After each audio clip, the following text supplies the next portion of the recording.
See, when someone comes in through the door, it's our responsibility. Right. And if the person does not have the right attitude, beliefs, or mindset, or delegation commitment, then the question is, why should we take this person?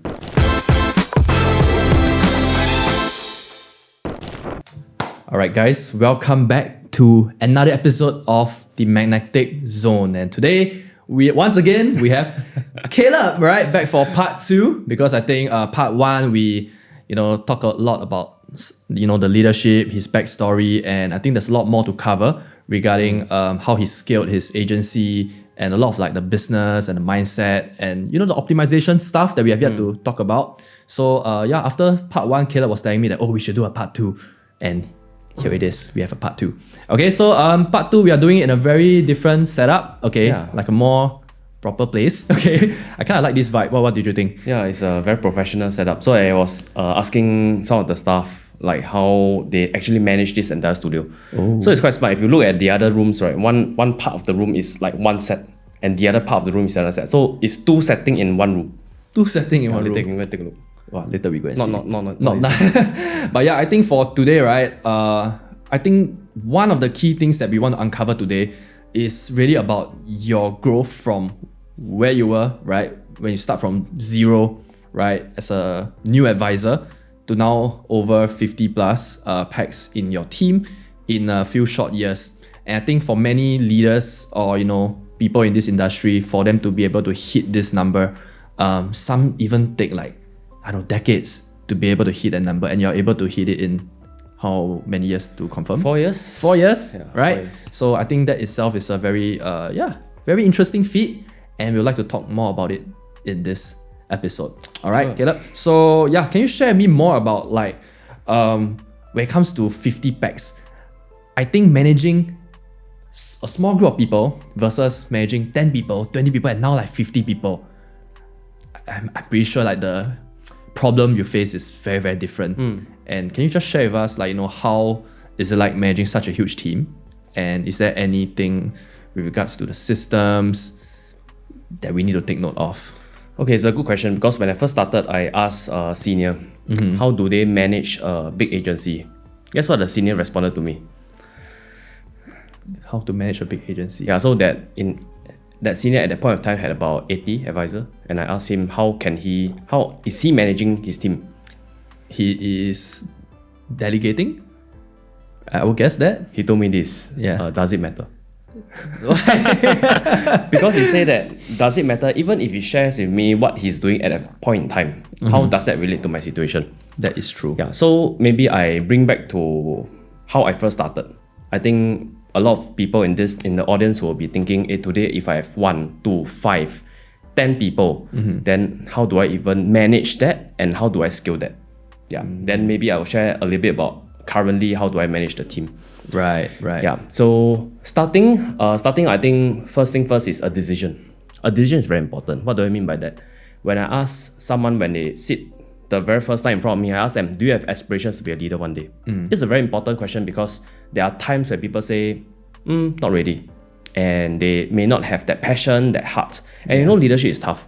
It's tough. You have to go through many obstacles. You have to manage not just your team, but more importantly, you got to manage yourself. Yes. And there are people chasing after you literally, right? Because if you stop growing as a leader, then your team will overtake you one day. So there are some people that are not ready to take on leadership. Yep. Okay, yet they just build because got people join, then I just recruit. Then see how it goes. So if their mentality is see how things plays out, don't know yet. If they don't have that beginning of the end in mind, then it will be a challenge for them. Right. And for some, it's like by the way, if I can recruit, then I recruit. So a decision was not made. But for me, I made that decision when I first joined. So for me, is when I come in this industry, I tell myself, if I want to be in an industry like this, then why not be the very best? And one of which is looking into the route of recruitment and management. Got it. Yeah. I think that's very profound, because I think it's very common whereby, when someone first join the industry, they share wins, they share successes, and then it might attract some people like in your warm network to maybe want to join you. And I think like what you say, it all starts with a decision, right? I think oftentimes I hear people who, start this kind of self-employment journey, right? They start to get like people interested to join them, and then they say, okay, and then over time, there are some who, like what you said, I think like what you said just now is like when you first start leadership, you need to make sure you're constantly growing. If not, one day people will kind of like, your team members will overtake you or something like that, right? And then there are times I've seen people who have gone through that situation and they have to like let go of people, right? So like for your case, how do you make sure that your team constantly grows, but at the same time you're always growing faster than them? Yeah, so that was the first phase of my recruitment. Yeah. So also tagging on to your previous question, the hardest part is actually 0 to 1. Means from your zero associate to your first associate, that is probably the biggest jump, because that requires a lot of change in how you think, how you view things, and when you're quote unquote someone to manage, then you've got to do things a bit differently. And subsequently, as you grow your team to let's say 5 people, you will have a good understanding of who are the people that you should look for in the team. You shouldn't recruit everyone. Right. Yeah. Based on experience, when you recruit everyone, then this is where you will start to face a lot of problems. Ideally, when you recruit a good group of people, then like what you said, you should feel that there's a group of people chasing your growth. Got it. And you need to be really, really proactive to make sure that you are seeking not just internal resources, but also external resources to grow. Right. What kind of resources do you tap into to make sure that you're always like, growing, and of course making sure your team grows with you? I think depending on your industry, in this industry, I ask myself, what skill sets do I need to double my income next year, to double my output, to double my productivity next year? And some skill sets are not trained overnight. So for me, I identified a few. First, definitely sales. Because sales equals influence. It's not just talking to customers, but also in your team. When you talk to them, you're also selling them an idea, why they should run for this, why they should do this and that. So sales is something that I focus a lot on. Then of course, subsequently is leadership. And at the start, I read a lot of books. Yes. A lot of books. Caleb read a lot of books, guys. Yeah, so that's how you got me started as well. Really, books are free. You can go to the library and you can get books for free, literally, right? Go to Google the top 10 sales books, top 10 leadership books. Right. Then you buy every single book. Yeah. And you go and consume every book. I think that was back then without AI. Now with ChatGPT, what people do is that just give me the top 10 sales books and then like summarize all of the sales. It's way easier. And it's like, wow, it's way easier to condense everything, right? That's kind of what I did also, right? But I think very, very interesting because you talk about, knowing who you want in the team, right? When you start with 5, you have a rough sense of who you want and stuff like that. So, back then when you first started in your team building journey, like, along your journey, can you share more about the obstacles you face, the challenges you face, what kind of like onboarding systems have you discovered from back then when we first started versus now? How is it different? I think there are many challenges depending on which phase of my management, whether is it in a team of 10, 20, 50. So maybe I go back to when I first started, let's say to my first 10. I ask myself, what does it take for me to not be in the picture next year? So today, let's say I'm not a manager yet, I'm not a leader yet. I sit down with you, with my advisor to share more about, okay, how do we do and learn about this product? Or how do we do this and that? So it's literally, we will teach, we will go through slide decks, so on and so forth. Right. So what I thought of is, why not I record this entire system, this entire process, such that the next time I need to teach product A, I can just get a new advisor to watch this video. Then after that, I can just do coaching. So I systemize and digitalize a lot of it to an extent that we made it agency level. So on the agency level, everyone that goes through and comes through the door, they can just go through a process. It's just like how we take courses outside. Right. You go level 1, level 2, level 3, so on and so forth. Yeah. So we created a process like that.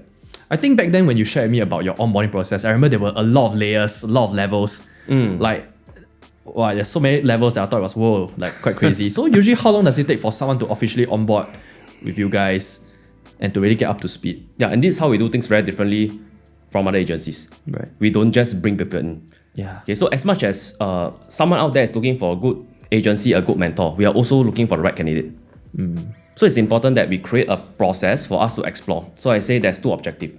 The first objective is for the candidate to get a better understanding of what this industry is all about. Right. And whether this industry can give them what they want. Okay? And secondly, through this process, it's also for us to assess the candidate. Right. So roughly this process takes about plus minus 1 month. 1 month. So this 1 month, there will be no taking papers, there will be nothing. It's them literally going through the process, them coming for trainings, for events, and really just build a rapport. Okay. So I think by having such a thorough system, I think it's more than 1 month, right? This 1 month is just before they take exams. After they take exams, still got a lot more things, right? So after they take exams, another part of the system. Yeah, okay. We can talk more about that later on. But what I see is that from what you guys have implemented, it kind of also serves as like a filtration type of system, right? Whereby whoever that's not aligned and whatsoever, they will just like drop off. And you guys are probably okay with the drop-offs, right? Because at the end of the day, that if it doesn't fit, it's good. You all save each other's time. Yeah. You guys only want the best in the team.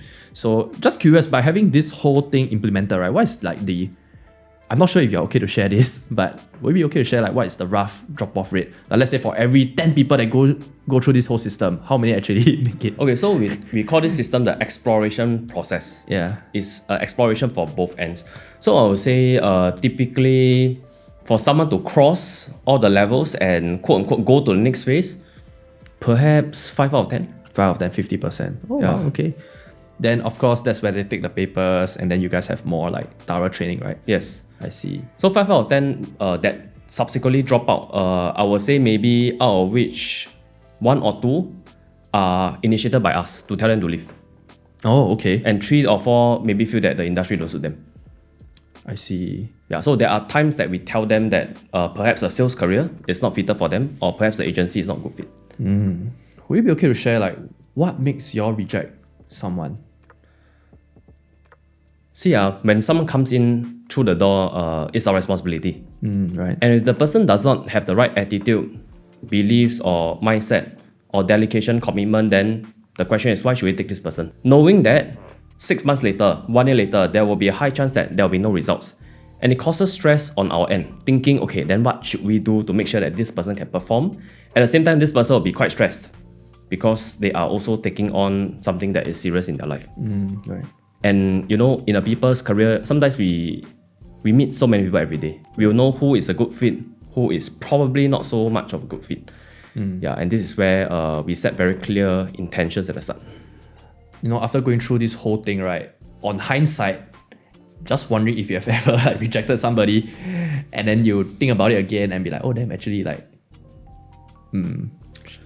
Actually, so far, really based on, because the assessment is not done like through a conversation. If let's say through a 1 hour conversation, then I say, this person not cut out. I think it's a bit too quick to judge the book. Right. Because we can't be sure. Someone that is very quiet in front of me can be spectacular behind the scenes. So the process is 1 month. And 1 month, honestly, based on judgment, is long enough for me to give a sensing.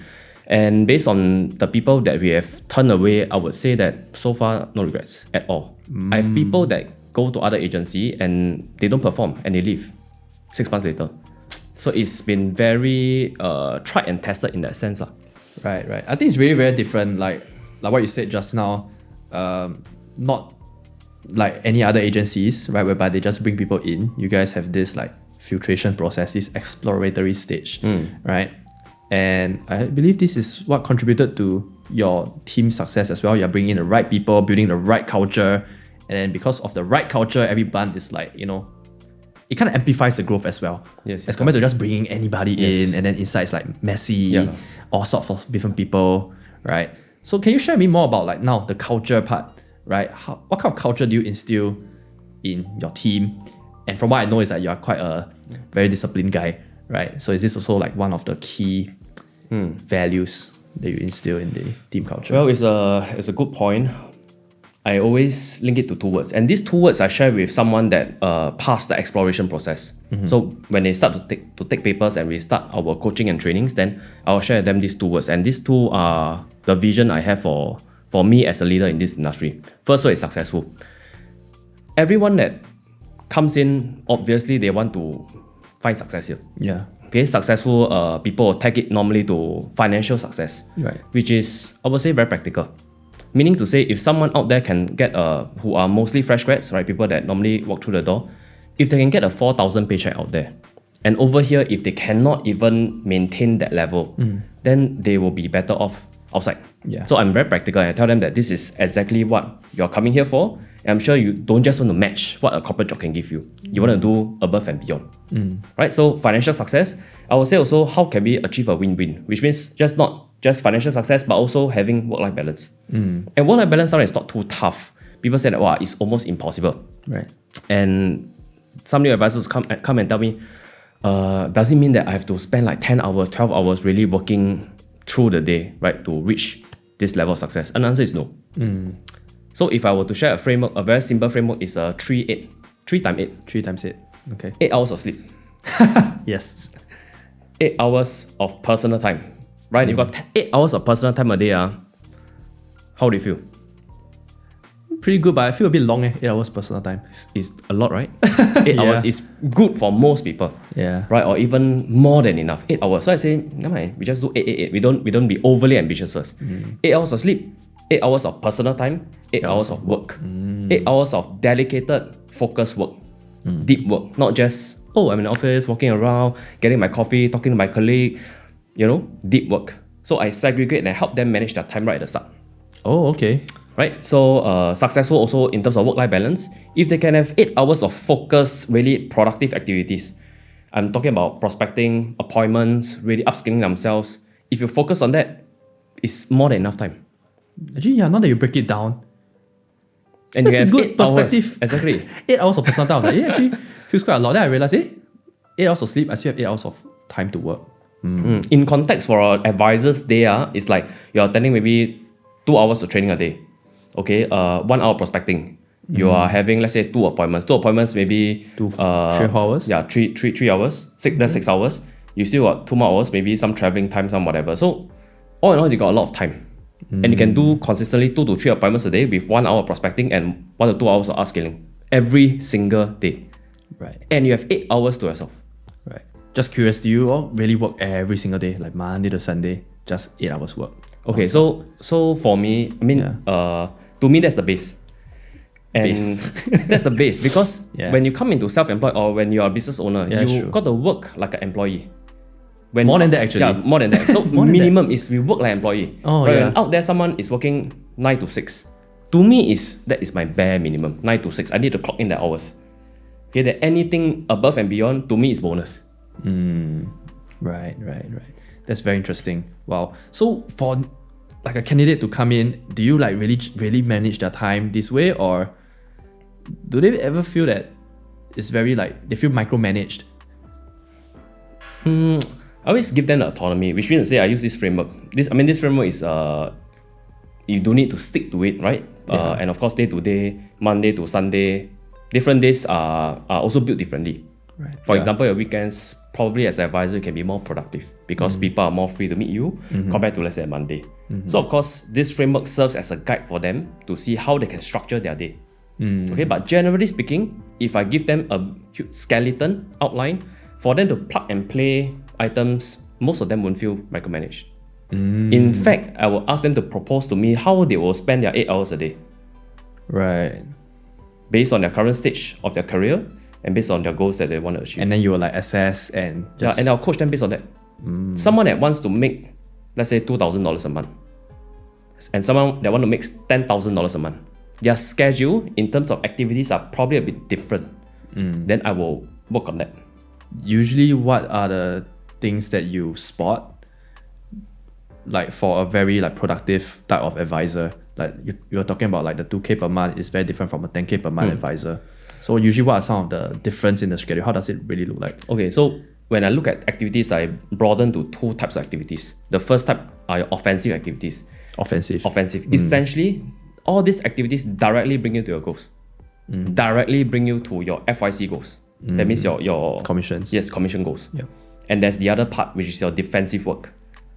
Your branding, your education, your attending of trainings, meetings, so on and so forth. Anything that is learning related, all these are defensive. Or anything that you work on the business, that is defensive. So in the business, really is prospecting, appointments, closing. What do you think is a good balance, right? Because and there's this offensive and defensive. Like, how would you like? What's a good balance? Like, really, is it just like 4 hours, or for a more well-to-do, successful advisor, is it usually like, I don't know, 80-20? I don't know. How would you? So 80-20, 50-50, 80-20. Okay? 80-20 at the start. 80 defensive, 20% offensive. Okay. For a new advisor, because they need to learn. Right. They need to build that knowledge. For a start, you'll be 80-20, 80 to defensive, 20 to offensive. 80 to defensive? Yes, at the very start. Means like, I come in my first month. Alright, so you learn all the learn all knowledge the products, and all that. everything. Presentation, Fair. role play. So 80% of time, they'll be spending doing that. 20% of time, they'll be going out there still to apply what they've learned. Okay, then slowly, maybe 6 months in, they'll transit to a 50-50 model because by then, there's only so much to learn.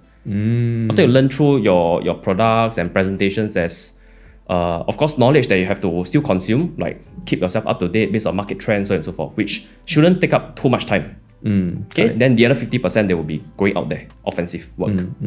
Then of course, when someone becomes more successful in the work they do, it'll be 80 towards offensive and 20 defensive. Right. I think it's kind of like a cycle, right? It'll be like focusing on the defensive first, 50-50, then offensive. Then from there, you go too much on offensive, then that's where you need to go back to the defensive again to start to systemize things. Yes. Right? Actually, now I'm just thinking, right? The next part, for advisors that join in, right? And then of course, at the start, it's like, sales is their main source of income. At what point will you think that it's a good transition from sales to, managing a team? Right? For someone that really wants to be a team leader, right? I think there are some advisors who feel stuck, whereby the main bulk of their income is their sales. Maybe 80-90% of their income is on sales. Yeah. And then for them to focus on recruitment, then that's where they will sacrifice a lot on sales. And their recruitment overriding, it doesn't really replace their sales income yet. Yeah. Right? So what is like the transition process or progress like? I mean, to be very honest, when I meet advisors like that, 90% or more,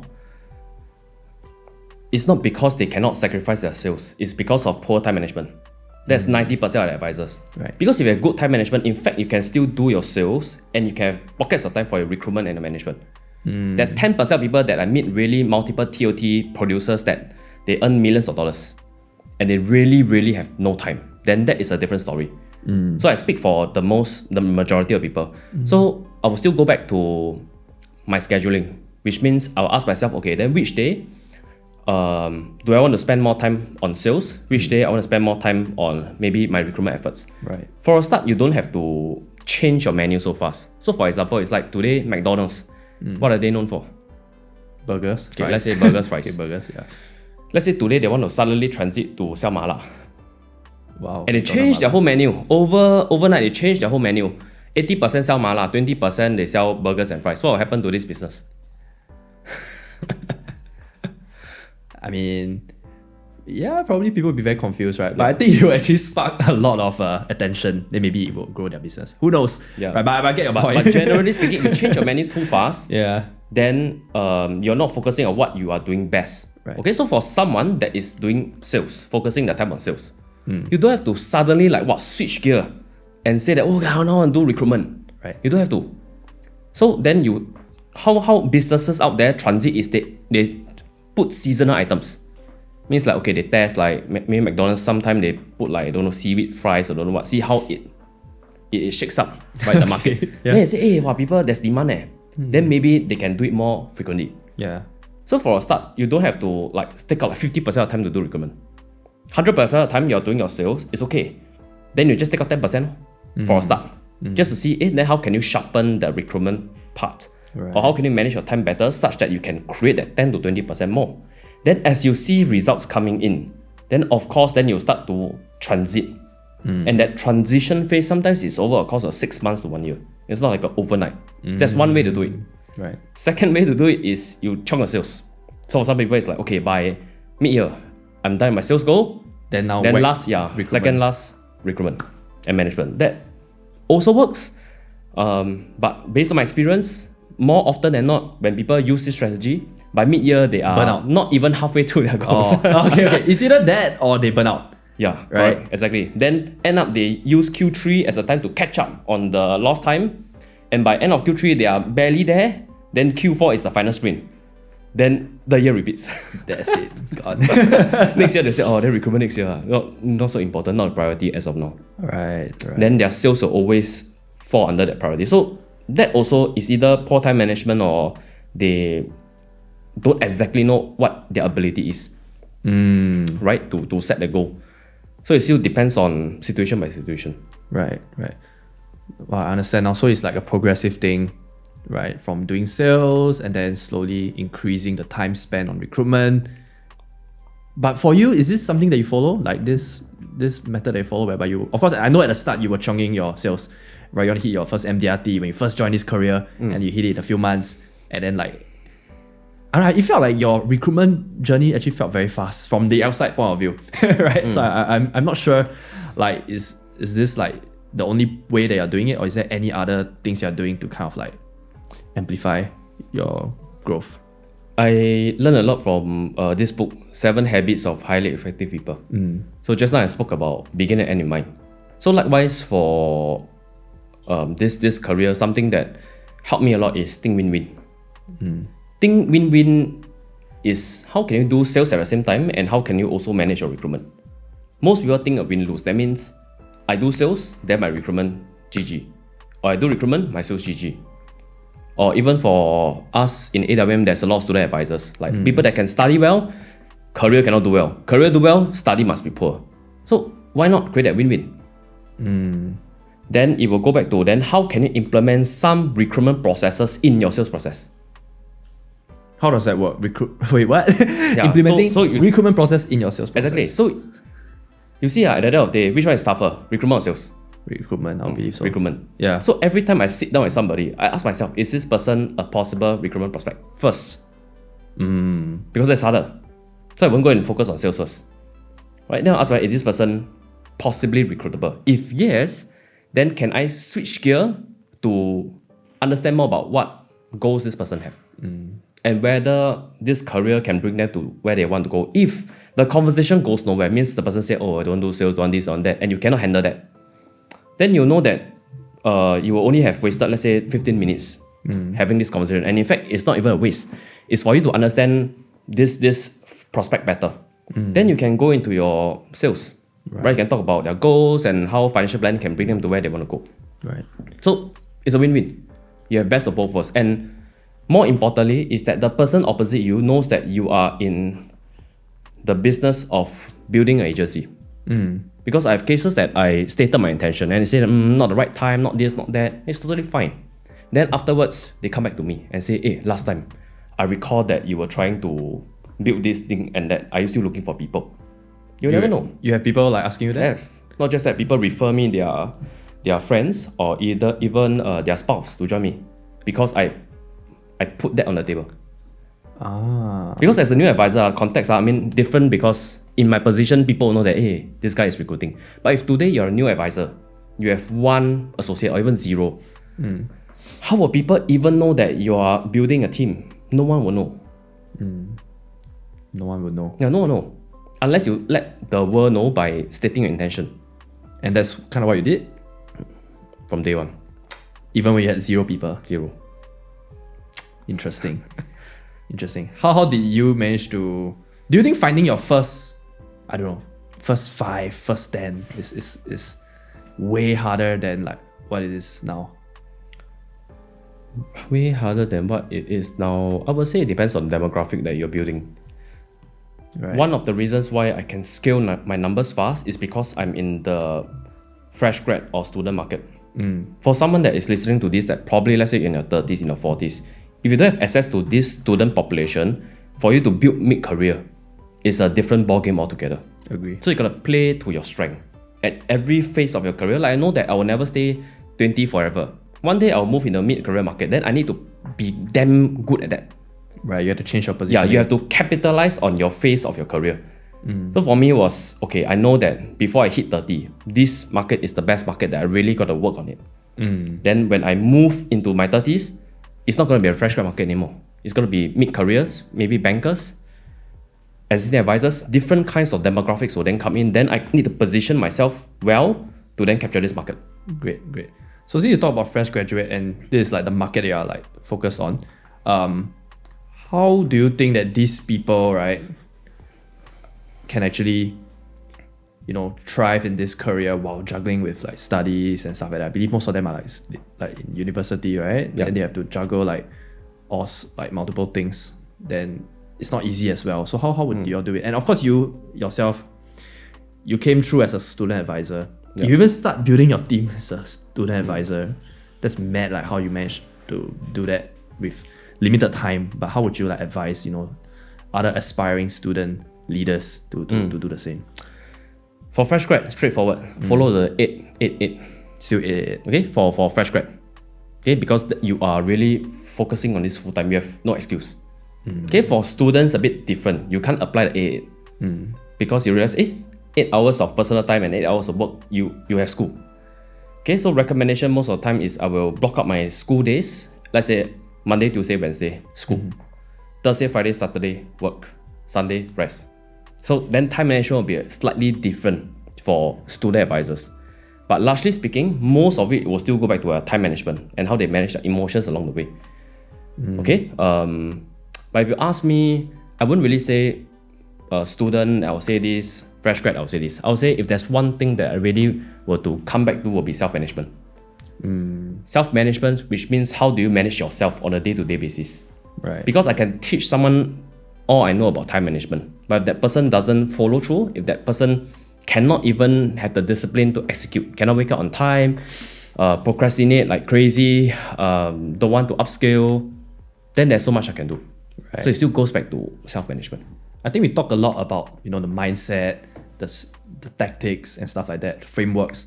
And I think all this can be very effective, but end of the day, if you don't manage yourself, you manage yourself is just like the health and stuff like that also, like how you manage your time and schedule, but next is like the health side, right? What if someone that is like constantly working like crazy, they feel burnout, then of course, how are they gonna still follow that 8-8-8 rule or, whatever, right? So why I'm asking this also because I know that you are like a mad, I don't know, biohacker.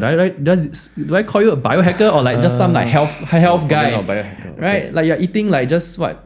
Plain chicken breast and no, I'm just kidding. Maybe I'm exaggerating. But like, I know you're someone that values health a lot and you take care a lot a lot about your health. What are some of the things that you do to make sure that you stay productive, at the top of your game every single day? Your body is like a car. Right. Okay, your body is like a car. And you drive. So what if you pump very, very cheap and poor quality fuel to a car? It just doesn't feel nice. Yeah, it doesn't feel nice. Yeah. And the question is then, why are you doing it to your body? So people who eat a lot of junk food, a lot of, I don't know, like sweet stuff, they are literally fueling their body with poor quality petrol. Literally. So I see from that perspective. So to me, it's not even that I need to take extra care of my health. But the question is, if you got one car, and this one car for the rest of your life, how will you take care of that? And that is our body. You are what you eat. Yeah, exactly. So it goes back to that. There are many things that I do in terms of health, but the most basic thing, there are a lot of basic things that you can Sleeping 8 hours a day, right? Sleeping. And what else? Yeah, Drink a lot I've of water. never compromised on sleep. So I get a lot of questions with regards to like how I manage my time as a student advisor when I first joined in NTU year 1. And I tell them sleep was a non-negotiable. Serious. So they say 3S in school. You get sleep, studies, social. Three of which you choose 2. So what do you choose? Sleep and what? Sleep and social. Most of it sleep and actually I think I got more all 3 actually. Yeah, how? So but most of the time they say you can choose 2 lah. But I would say studies and social wise, if you compare to sleep was still my priority. And I sleep a lot every day. Back then when we were like younger days, like you were hustling like crazy. Like you're waking up at 5 a.m. and stuff like that. Like you all were sleeping very little, no man? No, you're sleeping at maybe 11. Oh. 11 to 5 gives you what? 6 hours. And it's not 5 every day lah. So on weekends you sleep in. Anyways, that's not a good strategy. That was what we did. Yeah, that was what we did. So we will really chiong on the weekdays. Like let's say 10 to 5, 11 to 5. But weekends we'll sleep in. Right. Then I realized over the years that actually that wasn't a good strategy. You should have consistent sleep schedule. That's better. So what's the consistent sleep schedule for you? Maybe just like that, something that works for you lah. Yeah. So there is no right answer. So some people will think that, okay, then should I sleep at this timing and wake up this timing? Research have shown that there's one good time to sleep, but it's quite hard to hit. You know what time is that? There's a 4-hour time block every single day for us based on a circadian rhythm that is perfect for sleep, that you get high quality sleep. Damn. May I guess what time is that? I don't know. I got feeling it's very hard to hit. Means it's like 9 p.m, 10 p.m, around there. Yeah, so it's about 10 to 2 every single day. So that is the golden hours of your sleep and your circadian rhythm. Okay, that sounds reasonable. Yeah, 10 to 2 every day. So I aim to sleep every day plus minus at 11. So for those who know me, you know that once you text me after 9, I don't reply, because to me that is my time that I gotta protect. Right, you gotta make sure you're in the in a state to fall asleep. Yes, you cannot be thinking about too many things before you sleep. Right. Yeah, because that will cause a poor quality sleep. Actually, very funny because as we are talking about health and all this optimization stuff, as you do all this, right, I see some of the guys in your team, they're also like doing the same thing. Like for example, if you are like cutting sugar, cutting carbs, eating clean, and there's some people in the team that are also like doing that. Like, so it's very interesting because you're not just like a team that kind of like enforces like sales or hustle or like tactics or stuff like that. But it's also like health, and then even your guys are like fueling themselves with the right fuel.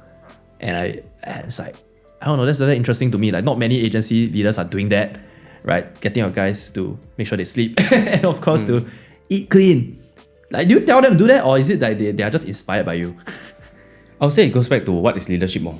Right. And I think likewise for sales, leadership is also about influence. And influence does not come in one aspect. It's like you can't say, oh, follow me in this area of my life, but the rest of life you just close one eye because I'm not so good at that.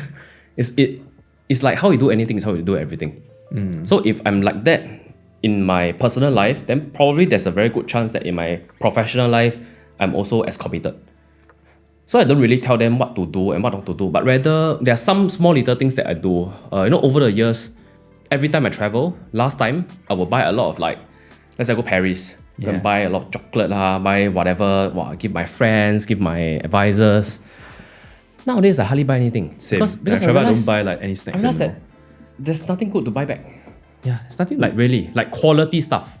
So more recently, what I've really brought back was honey. I went South Africa, so I bought honey from there. They really produce the honey there. I got olive oil. I bought rice. What the heck? So I realized the things that I even buy back for the people around me change over the years. You buy healthier stuff. Yeah, and as a result, people will notice that anything that Caleb brings, can be anything. Even when I bring people out to eat, I don't go to fast food restaurants or whatever. We go to places that, quote unquote, they're healthy. That's right. very and it's not hard to find healthy restaurants. Right. And then apart from what you of course the meals that you eat, your supplement intake also very interesting. Would you like to share that with the audience? Sure. Supplement every day is named there for a reason. It's a supplement to your diet. It shouldn't be a replacement. Yeah. But generally speaking, I think I take quite a number every single day. So greens is one. So greens is actually powder. They are blended. They blend all the different veggie and everything into powder form, and it's almost impossible for you to eat that daily. All the different ingredients daily is close to impossible. Too much veggies. Too much. And it's too much of a hassle. Okay, but you can get everything with one scoop. Okay, so I get that. I also eat things like vitamin D because I'm indoor most of the time. Oh yeah, we need the sun. Even gymming, you're indoor. Yeah. Crazy nowadays, right? So you don't have that vitamin. So I take that also. Together with vitamin D, I take some magnesium and calcium. It's a blended supplement, which probably also change over time. Right. Omega-3, fish oil. I also take creatine. Oh, creatine, yes. And more recently, I've been taking collagen peptides. For your skin? Skin, mainly for my nails. joints. Oh, joints, okay. Yeah, mainly for my joints. Because I'm training for high rocks now. and there's a lot of things that I'm doing that I need to really make sure that first rule to me is injury free. Right. Yeah, and I need to make sure that every part of my body is primed for that challenge. That's mad to be able to like think so far ahead to get like a specific supplement for your joints for this. I didn't know you signed up for High Rocks. That's interesting. Which this November. So this one, 2 months left. Less than 2 months. So now you have work, you have training and everything. So what is your 888 now? What's my 888? Generally I sleep about 8 to 9 hours a day. Wow, 9 hours. Then work-wise, depending on what time I start. So different days I start different timings. Some days I start at 9 a.m. because there are meetings. Then it will be somewhat like a 9 to 8 kind of day. 9 a.m. to 8 p.m. On later days, let's say I start at my coaching at 10 or 11, then I'll end the day probably around 8 or 9 also, depending on whether I have evening Zoom appointments as well. Yeah, so roughly every day the schedule is like that. Right. Then I have maybe 1.5 days off a week for my family and for my loved ones. Right, I think off days are very, very important, not just like hustling your way through. I mean, for those that are watching, you all might be thinking like, oh, I gotta work every day. But I think for you, I feel like you're someone that also value your off days a lot. Like you kind of like really block it out, like your sacred time. Yeah. Right, make sure there's no work. But sometimes it happens. So how do you deal with that? Like, you know, what happens? I don't know, like when you are doing your off days, you're out with your loved ones, and then there's just like work issues leaking through. Does that happen to you or 99% of the time is not important. It's not that urgent. Right. And I also make it a point that even I train the people around me that you shouldn't be too, I cannot find a word for it, but too reactive. For example, let's say a client texts me or an advisor texts me that they need help right now. Like right now. First I'll ask myself can this be prevented? Because let's say they tell me, okay, I really need your help because I got an appointment in 1 hour. Then my question in my head is, why can't you share with me the case study the day before or 3 days before? Why must it be 1 hour before the appointment? So if it's the first time, I will help, but I will coach them. If that happens again, I'll not reply. Nice. Because you need to draw boundaries. I know of stories out there that associates are calling their leaders at 1 a.m. discussing about I don't know what. What's so important to discuss at 1 a.m. that you can't get it done during the day? So that's the challenge that I ask myself then, why must it be that? So to me, 99% of the time that people come to me, they expect me to react, I don't react. So after a while, they are trained.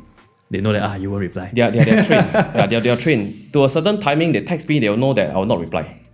Because I need to know and I need to draw my boundary. I mean, for the leaders out there that they are listening to this, you know what I mean. And if you don't draw that boundary, then you'll just be overstepped by everyone. Even your clients, I mean, you're not 24/7, right? Yeah. You're not 24/7. Your client calls you at freaking 12 a.m. to complain to you about this. Nothing much you can do. Yeah, there's nothing much you can do at that point in time. So unless it's really an emergency like someone got hospitalized or someone got into whatever accident. Okay, yes. So that is, but like I said, 99% of the time it doesn't happen. Right. So I think over time, as you scale your business, you get like more clients, more team members, more things to do, right? And of course, you can't handle them alone. And that's where you need to start to build like an internal team for yourself, right? I think most of the time, self-employed people or like advisors, they see themselves as just like one man and then they expect themselves to do everything by themselves, right? And of course, over time, they are limited on time, resources, and they can't get the best work. So I know for you, you have a very, very good PA, right? You have a very, very good like internal team helping you out with all the administrative stuff and stuff like that. So, how would you like advise this aspiring leaders to structure their internal team to make sure that they are able to coach effectively, at the same time serve their clients effectively, do everything effectively, but you can't do it yourself, and at scale you need a team. How would you build that? An analogy is Michelin star chefs. Do you think they come out to collect the check? No. To collect the cash to do the credit card? Definitely not. So as advisors, the problem is you don't have a JD, a job description, like you should do this. So end up everything becomes our JD. Like we have to do sales, you have to do like every single thing, like client servicing, client claims, everything becomes to-do list. But the question is, are every single activities productive? And does it really help you to bring your career to the next level? Okay, if you were to sit down, one exercise that I always like to do is sit down, write down all the things that you are managing on a day-to-day, weekly basis, responsibilities that you've been given, write everything down. then ask yourself, what are the things on this list that you can do? And cannot do, and don't want to do. That you can do, that no one else can do a better job than you. Right. So you keep those. Keep those. Because those are the one that gives you your fun one. Okay, it's like a chef. You should cook. You shouldn't be out there thinking, wow, then how do I manage the guests coming in? It's not your job. Okay, and really you filter down in this career 3 things. Sales, recruitment, management. These 3. Okay, really means meeting clients, prospecting, recruitment, really having recruitment appointments, bring them through the process, management, really spending time with people to bring the best out of them. That essentially is your job. Anything outside of that, anything else, it should be delegated. Okay, then the question is how? Yeah. Okay, so there are a lot of things that should be delegated, and one of the concerns people have on delegation is, wow, if I delegate, then the person cannot do a better job than me. Okay, that is usually one of the concerns. Right. Okay, just look at MNCs.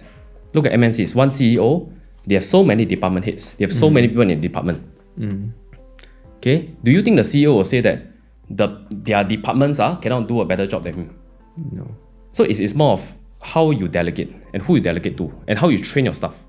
And if you can do that successfully, then you realize that actually delegation, not just, let's say I cannot design, and I find someone who can design. Not just this person can buy me time, he or she can design 5 times better than I can. Then it's a win-win. But people are thinking, wow, if I outsource design, then this person design not so nice, then I need to redesign again. End of the day is always finding someone that's better than you. Yes. So you can find that in different areas, like I segregate in the department, HR, recruitment department, your marketing, your branding department, sales department, in terms of training, also another department. So ask yourself, in the different departments, what is your job? So for example, let's say I work with you, Trident. My job is to think about, okay, probably what are some key things that I want to hit in terms of objectives. Okay, then I leave the brain work to you. Right. So you tell me the brain work in terms of, oh, you do this. Then I will save, let's say, 5 hours or even more. Then I tell you, okay, maybe this one, like that. Okay, then we can execute it. Then everything is done by external agency. So then I save probably 30 hours, 50 hours in the middle. Then I try to say that, okay, maybe I put one iPhone, I try to, film myself and try to think of a branding direction myself. Then most of the time, if you do that for every single department, you're spending 80% of the time doing defensive work. Yeah. Then the offensive work is just not done. Or people don't have time or mind space for it. I think that's very, very profound, and definitely people should start looking into how they can use their time effectively, right? Build the defensive side of things and also focus on the offensive side. I think for today, we really cover a lot on the tactics, the systems, the frameworks, and it's a very different conversation from the first one. The origin story. Yeah. But is there anything else you want to add to the people watching this before we wrap up? Right? Maybe one final note to share to people watching this. They can be like aspiring leaders, aspiring agents, fresh graduates who are like looking to join this career. Okay, there's one last advice will be, don't be too zoomed in as a financial advisor. Which means to say, don't keep telling yourself that you're just a FA. Look at yourself from an entrepreneurship standpoint. When you can work with different people in your life and create this thing called the board of directors, it's a concept that I use, even for my ChatGPT, board of directors. In every aspect of your life or in your work, if you can look for someone that is the best at every area of that industry, and you can get advice consistently from every single one of them, then don't you think you will stand a much better chance to do well? So in terms of sales, not just internally, find external help also. Right. Branding, marketing, find someone to help you with that, to scale your brand. Training, everything.